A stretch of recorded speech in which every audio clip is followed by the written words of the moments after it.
At 52, I had everything I thought mattered. A corner office overlooking the San Francisco skyline, a seven-figure income. My name on industry panels and invitations to galas I used to dream about. People clapped when I spoke, envied my life and asked how I did it.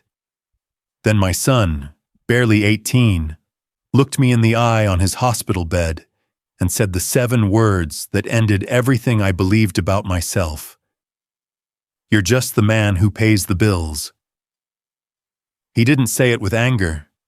He said it like a fact, like he was describing the weather. And in that moment, surrounded by the soft beeping of hospital monitors, I realized I hadn't just missed his basketball games or school plays. I had missed him, who he became, what he needed, who he needed me to be. While I was closing million-dollar deals, I didn't notice my marriage was quietly dissolving. I didn't hear my wife cry in the kitchen at midnight, alone. I couldn't even name my youngest son's favorite subject. I was a successful man with a family-shaped hole in my life. What followed wasn't easy. I tried to come back. I tried to earn back what I gave up chasing something I thought was for them.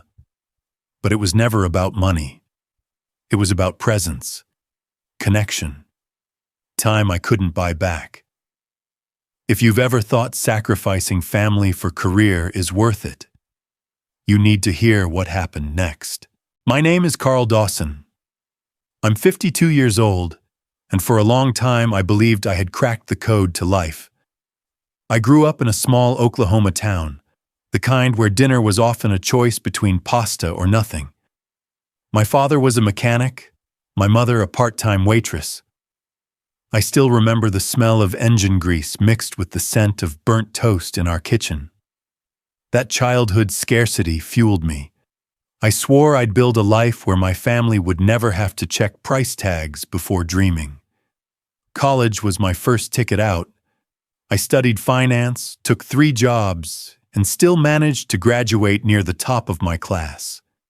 That's where I met Ellen, my wife.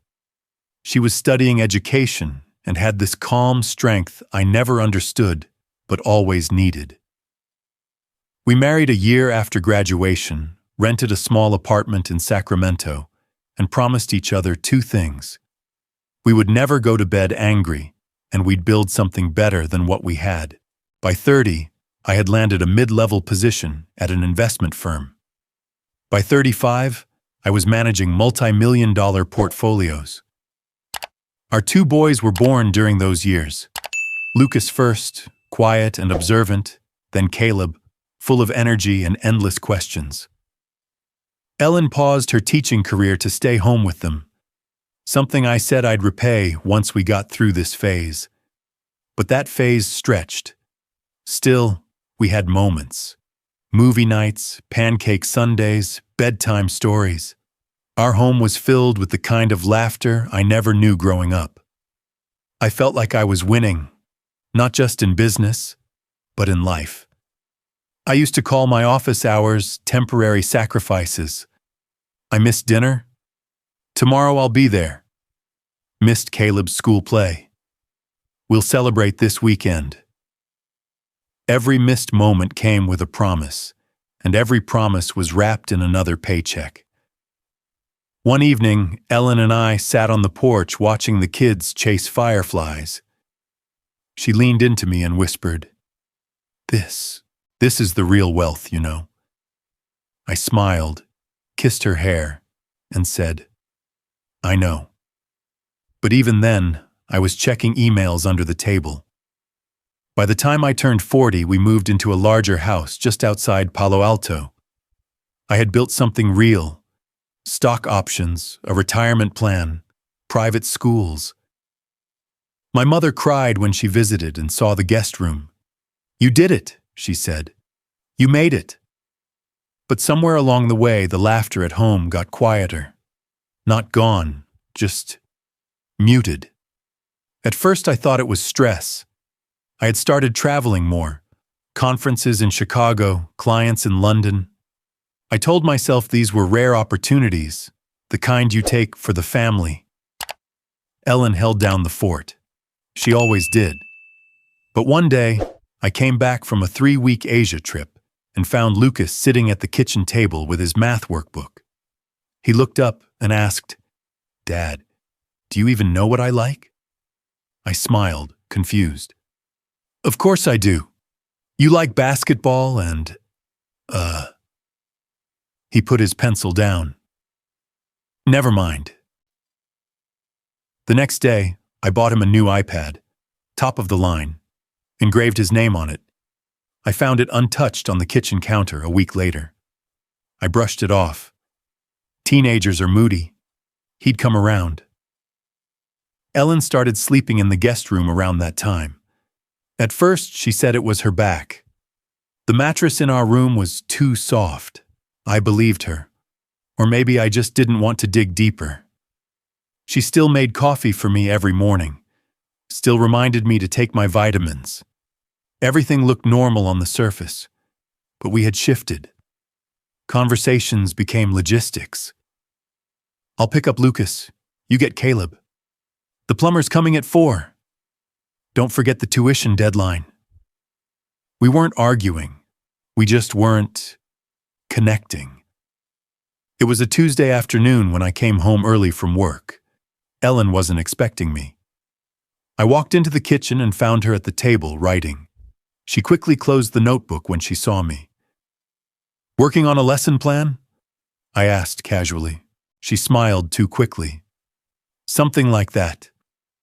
Later that night, while she was bathing Caleb, curiosity got the better of me.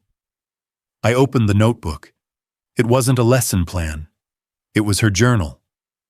I didn't mean to read, but one line caught my eye.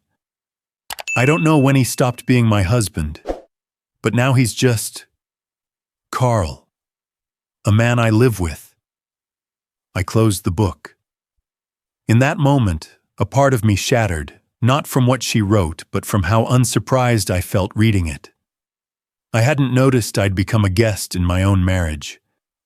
I told myself it was a bad week, that we just needed a vacation, a reset. That once I closed this next big deal, things would fall back into place.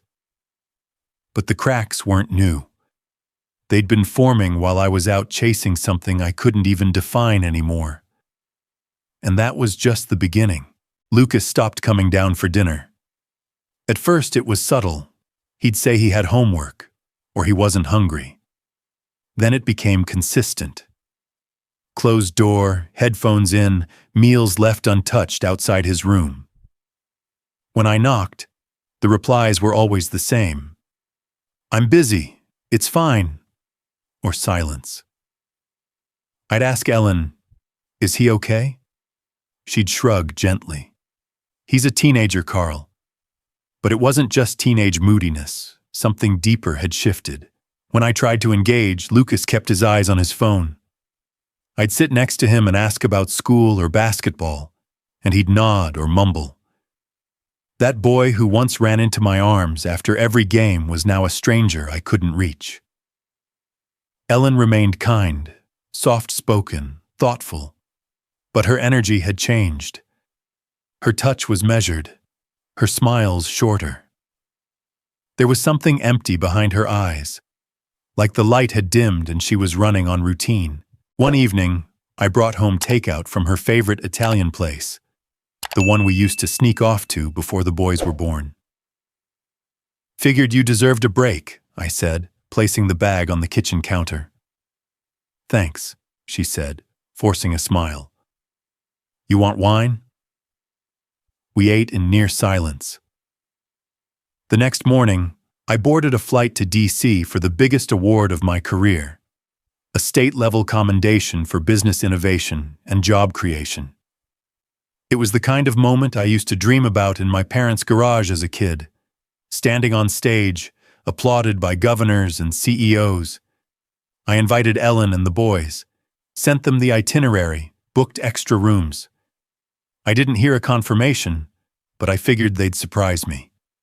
That night, dressed in a custom-tailored tuxedo, I walked onto a stage lit like a Broadway show. Cameras flashed. The host announced my name with reverence. My speech was polished, every line practiced, my delivery perfect. People stood and clapped. As I stepped off stage, my phone buzzed. It was a text from Lucas. "We're done clapping for a stranger." My throat tightened. I reread it, hoping I misunderstood. I hadn't.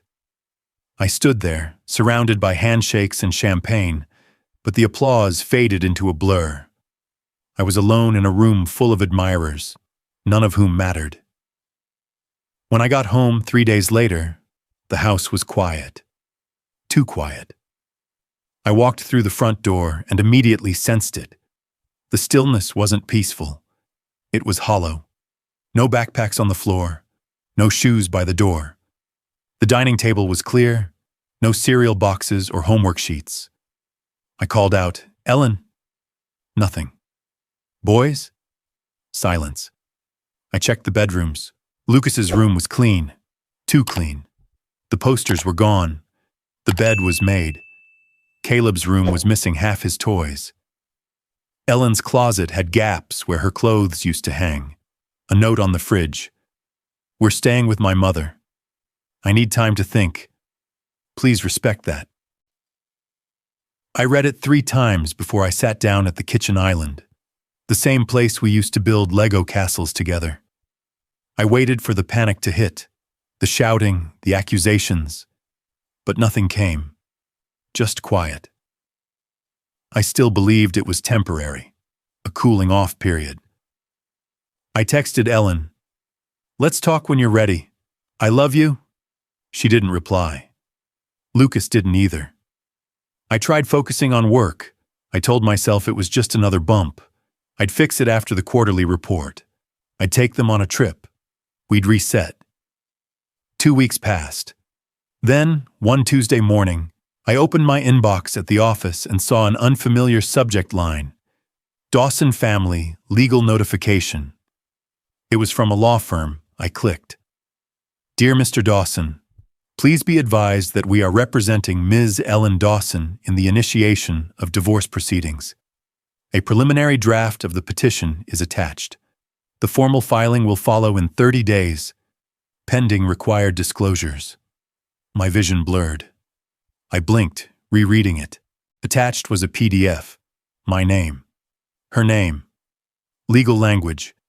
Asset evaluations, custody plans, mediation dates. I scrolled to the footer and noticed a timestamp. Prepared 8 months ago.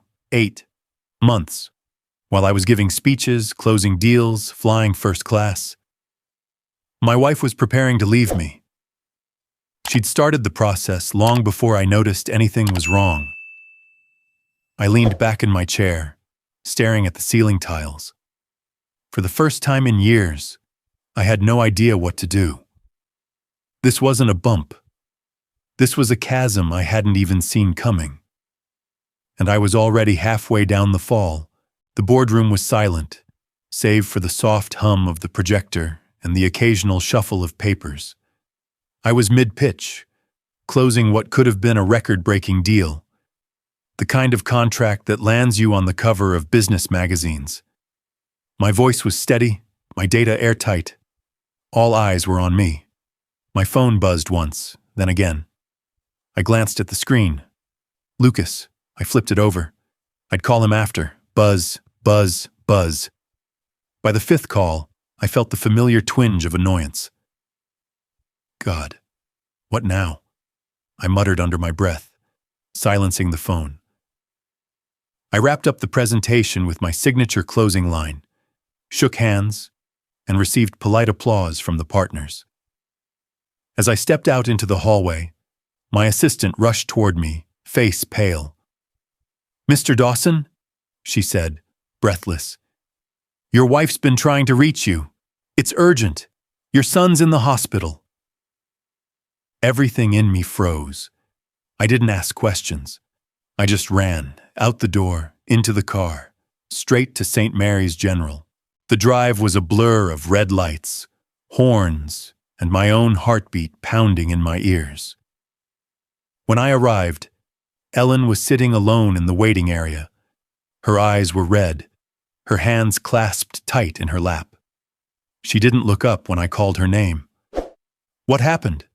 I asked, panting. "Is he okay?" She didn't answer, just pointed down the hall. I walked, slow at first, then faster.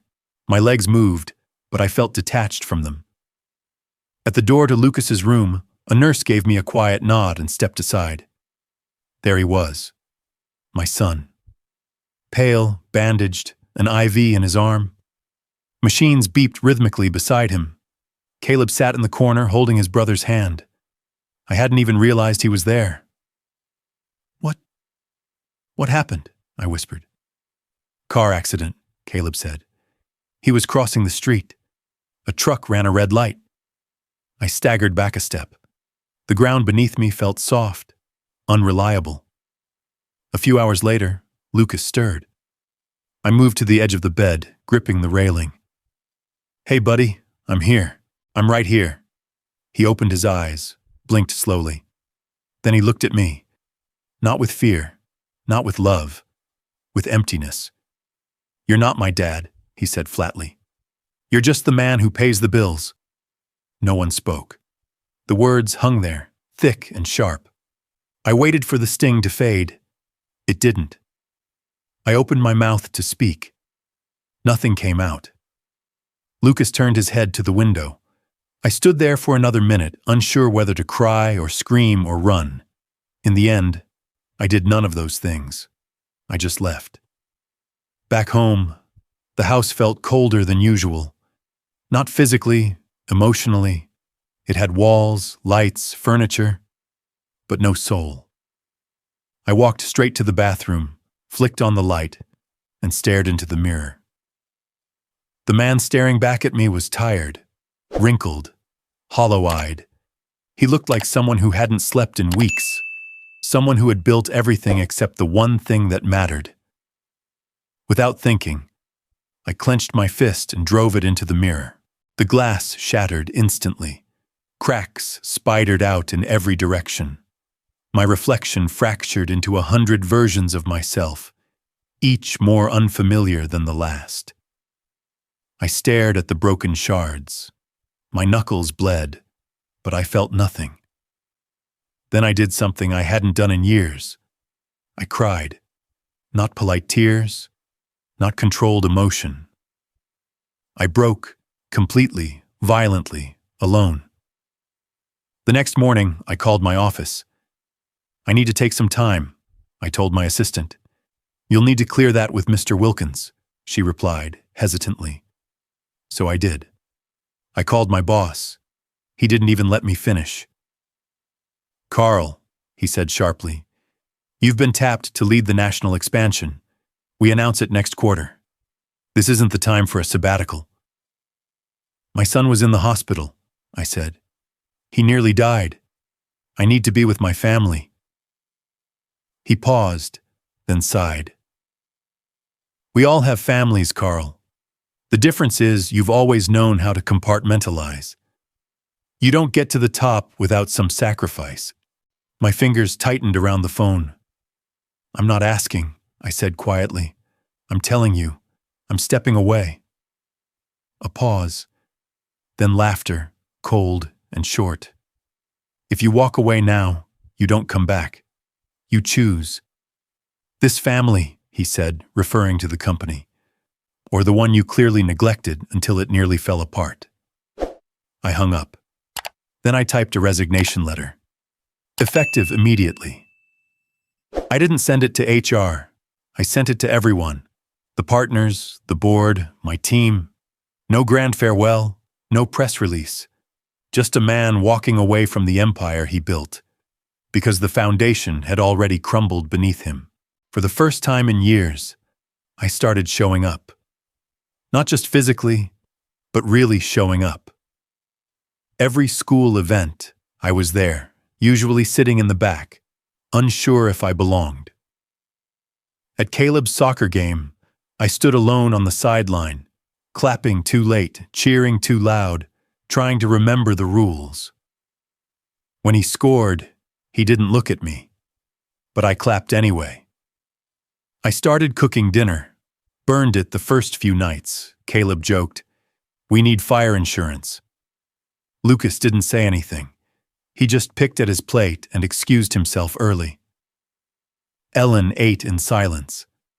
I told myself it was a start. Every morning I packed their lunches, wrote little notes like Ellen used to do. "You've got this," or "Today's a fresh chance." I didn't know if they read them, but I wrote them anyway. One evening, I handed Ellen a small box. "Do you remember this?" I asked. Inside was the silver bracelet she adored back in college. The one we couldn't afford then. I found it online, the exact same one, had it gift-wrapped. She opened it. Her eyes softened. For a second, I thought I saw a flicker of something. Not forgiveness, but memory. Then she closed the box gently and set it aside. "I can't wear that right now," she said, almost apologetically. "I understand," I whispered. But I didn't. Lucas remained a ghost in our home. He moved quietly, eyes downcast, never starting conversation. When I asked about his classes, he'd nod. If I asked more than one question, he'd leave the room. Every day I pushed through the silence. Every night I collapsed into bed with a heart full of uncertainty and a mind begging for signs I wasn't too late. Then one Wednesday afternoon, I saw her. Ellen. She was sitting at a small cafe downtown, across from a man I didn't recognize. They weren't touching. They weren't laughing. But she leaned in as he spoke. She nodded slowly. Her hand rested near her chin, the way it used to when she was really listening. To me. I didn't confront her that day. I didn't storm the cafe. I waited. That night, after dinner, I asked calmly, "Did you meet someone?" She hesitated. "I've reconnected with an old friend." "From before us?" She nodded. "Is it romantic?" She looked me in the eye. "No, he just listens." That answer gutted me more than if she had said yes, because I realized she needed something so basic to be heard, and I had failed for years to offer it. I didn't yell. I didn't accuse. I just said, "I'm trying." "I know," she whispered, "but trying doesn't undo years of not seeing me." That night, I decided to do something symbolic. I planned a family meeting. I cleaned the living room, bought everyone's favorite snacks, even printed out Dawson family check-in sheets. I wanted to start a new tradition: openness, connection. At 6 p.m., I sat on the couch, smiling nervously, waiting. At 6:10, no one had come down. At 6:30, Caleb walked in, saw the setup, and blinked. "What is this?" he asked. "A family check-in," I said, hopeful. "We can talk about anything. Wins, worries, no judgment." He looked around. "Where's everyone else?" I looked down. "I don't know." Caleb sat across from me, more out of pity than interest. After a few minutes, he said quietly, "You're home now, but it still feels like you're not here." I swallowed hard. "I'm trying to be," I said. He stood. "Try harder." He left. I sat there for another hour. The snacks got cold, the check-in sheets untouched. That night, I drank. Not much. Just enough to silence the ache. Then a little more. Then a little more after that. By midnight, I was on the patio, phone in hand, staring at the contact list. My thumb hovered over one name. Wilkins. I called. He picked up on the third ring. "Carl?" "It was a mistake," I slurred. "I shouldn't have walked away." Silence. "I want to come back," I said. "I can turn things around. The board, they trust me. I'll work twice as hard. I'll prove it." He sighed. "I'm sorry, Carl," he said, calm but distant. "We moved on. Your resignation made waves. It's not something we can undo. I need this, I whispered. I need something. I know. But it's over. Take care of yourself. He hung up. I sat there with the phone pressed to my ear long after the call ended. Not because I hoped he'd call back. Because I had nowhere left to go. The morning after the drunken call, I woke up on the patio with a stiff neck, a dry mouth, and the weight of something heavier than failure. Humiliation. I had burned the last bridge I thought could carry me back to familiarity. The career was gone. The family was slipping. I couldn't afford to lose what was left. So I started doing something I should have done years ago. I asked for help. I found a therapist, an older man named Dr. Bramley, who didn't flinch at silence. I sat in his office twice a week, sometimes saying little more than, "I don't know what I'm doing." He never pushed, just nodded, wrote things down, asked me why I thought silence scared me more than yelling. I didn't have an answer. At night, I wrote letters, handwritten, not emails, not texts, real letters. One to Lucas, apologizing for every game I missed, every moment I bought with gadgets instead of attention. One to Caleb, promising to be there for every spelling bee and awkward school dance he'd let me attend. One to Ellen, thanking her for raising 2 boys mostly on her own, for loving me long past the point I deserved it.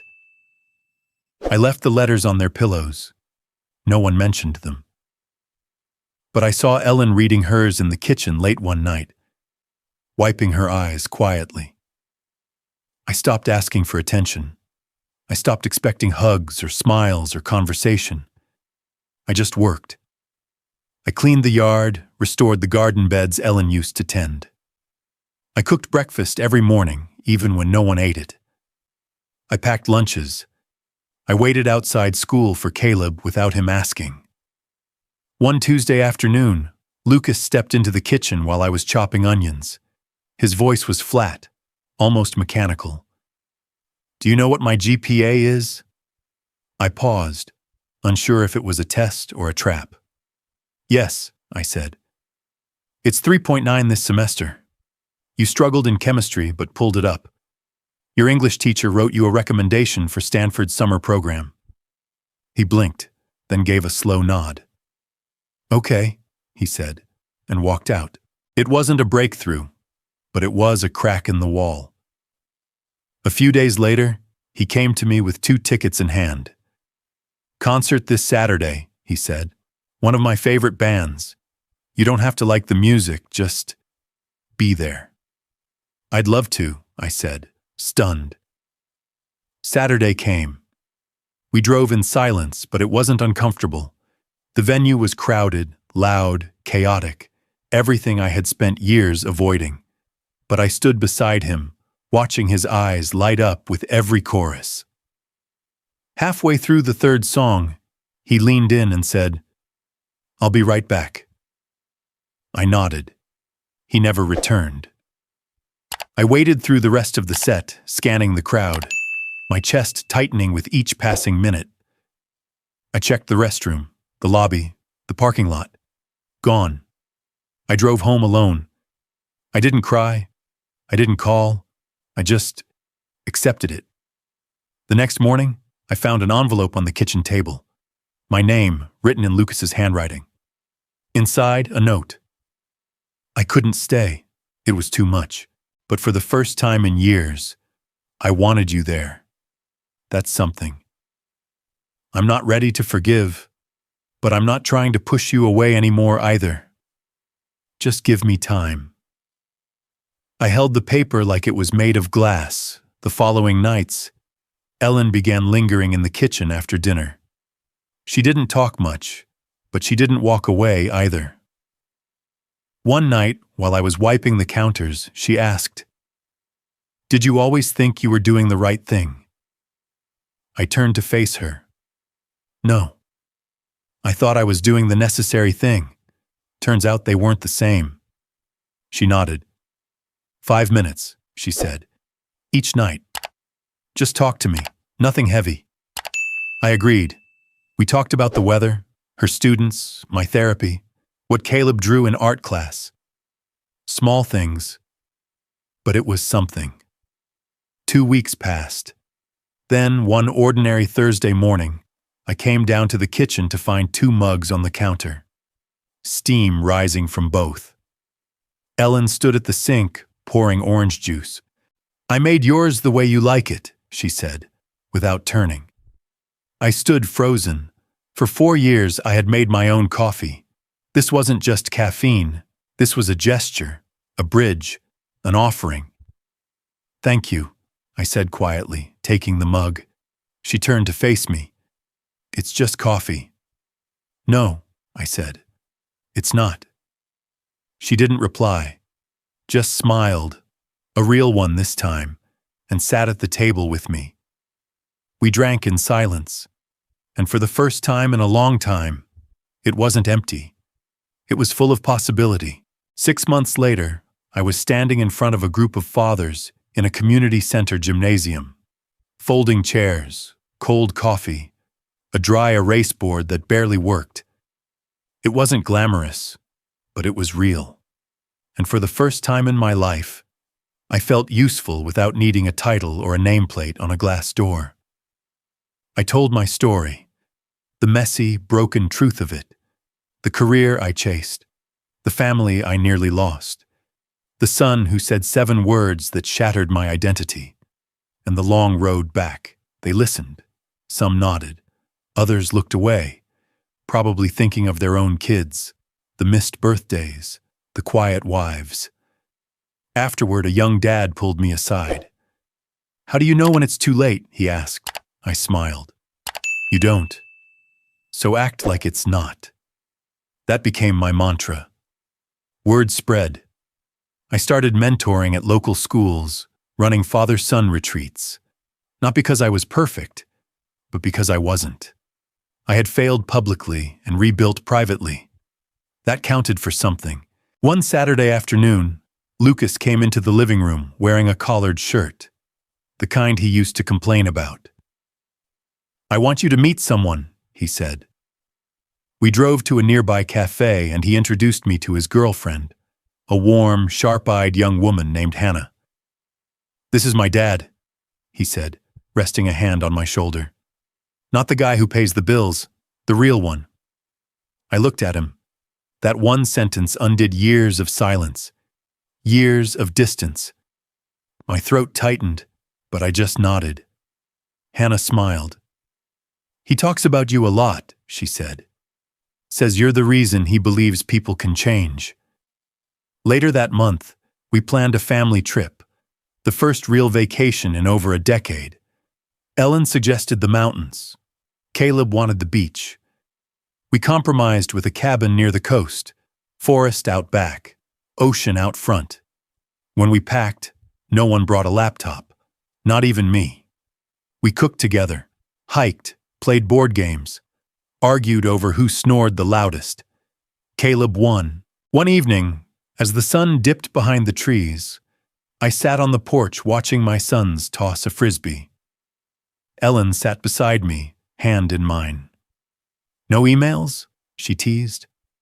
"Not even tempted," I said. She leaned her head on my shoulder. "I never thought we'd get here." "Neither did I admitted. That night, I checked my voicemail, a message from Wilkins, my old boss. "Carl, we should talk. There's been a situation, a compliance failure, legal's involved. Nothing's public yet, but you might have heard. I'd value your perspective."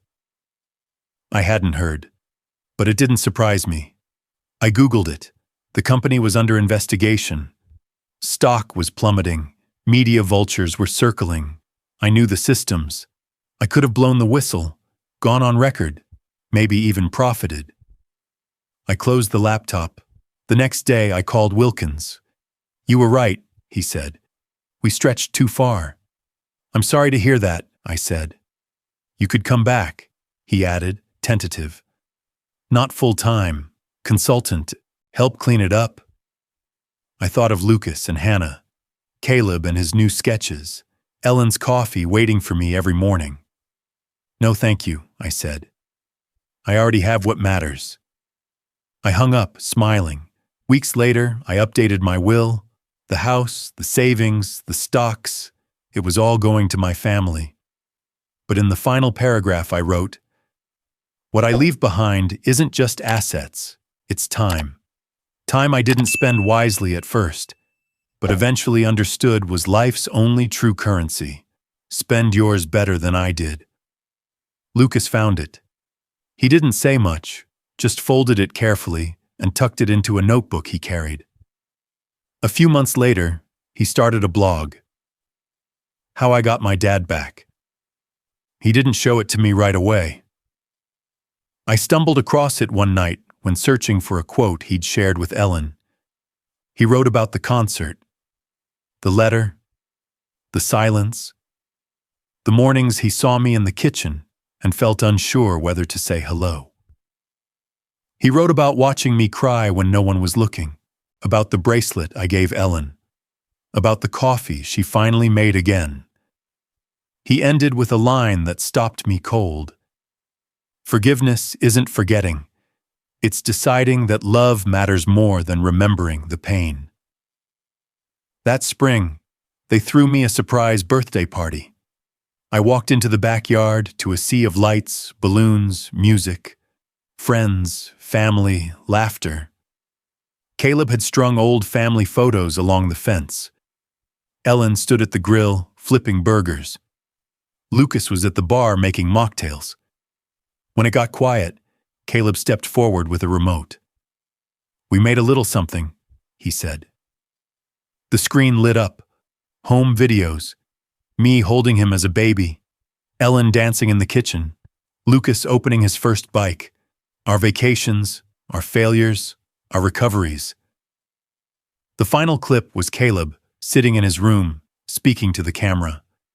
He looked older, wiser. "I used to think my dad was just the man who paid the bills," he said. He paused. "But he's not. He's the man who showed up, and that changed everything." I couldn't move. I couldn't speak. I just reached for Ellen's hand and held on. Because this was the legacy I had longed for. Not wealth, not status, but presence. A presence that would echo long after I was gone.